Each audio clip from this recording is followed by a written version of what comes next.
Qu'au moins 8 des 19 bases militaires au Moyen-Orient, en Arabie Saoudite, en Jordanie, au Koweït, au Qatar, aux Émirats Unis ou encore à Bahreïn ont été sérieusement touchées durant cette guerre. Vous vous souvenez sûrement de cette image dévastatrice pour l'armée américaine, celle de cet AWACS, le fleuron de l'armée américaine, l'un des avions de renseignement et du commandement militaire américain, complètement détruit après une frappe de drone Shahed iranien. L'attaque avait eu lieu sur la base de Prince Sultan en Arabie Saoudite, à 600 km de l'Iran.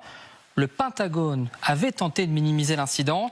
Eh bien, selon les analyses de plusieurs officiels du Pentagone qui s'expriment à NBC, ce coup d'éclat de Téhéran n'est pas l'unique. Les dégâts des représailles iraniennes sur les bases américaines sont bien plus importants que ce que Washington le laisse entendre. Sur la base de Camp Buehring au Koweït, par exemple. Ça, c'est la presse française qui le dit. Ils disent 8 des 19 bases militaires américaines au Moyen-Orient ont été complètement ou partiellement détruites. La presse américaine, New York Times, dit 13 des 19 bases ont été détruites partiellement ou complètement. Et les amis, les États-Unis d'Amérique ont perdu combien? Plus de 5 milliards de dollars.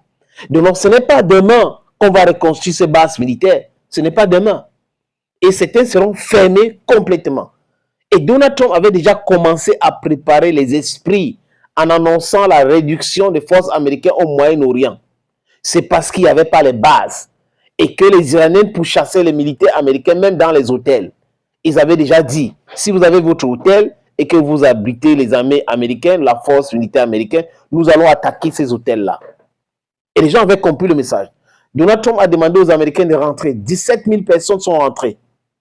Et il vous parle de 40 000 militaires. Si vous avez 19 bases militaires éparpillées au Moyen-Orient et qu'il y a 40 000 personnes qui habitent là, ça veut dire qu'il y a un grand nombre qui habitent le Qatar, il y a un grand nombre qui habitent les Émirats Arabes Unis, il y a un grand nombre qui habitent Bahreïn, il y a un grand nombre qui habitent au Koweït, il y a un grand nombre qui habitent à l'Irak, il y a un grand nombre qui habitent à l'Arabie Saoudite, il y a un grand nombre qui habitent en Jordanie. Donc, si 13 des 19 bases sont détruites, ou 8 des 19 bases, les amis, c'est plus de la moitié des militaires qu'on va renvoyer à la maison, ou pour reconstruire les bases, ou pour les fermer complètement.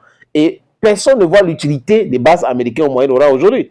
Parce qu'avec la capacité balistique iranienne, les drones et tout, il faut juste faire la paix. Et les Iraniens ont dit, l'histoire les donne raison. Ils n'ont jamais attaqué les voisins. Jamais. Depuis qu'on dit qu'ils sont barbares, ils sont sataniques, ils sont ceci, ils sont... Non, ils n'ont jamais attaqué les voisins. Par contre, ils étaient en train de répondre à une agression.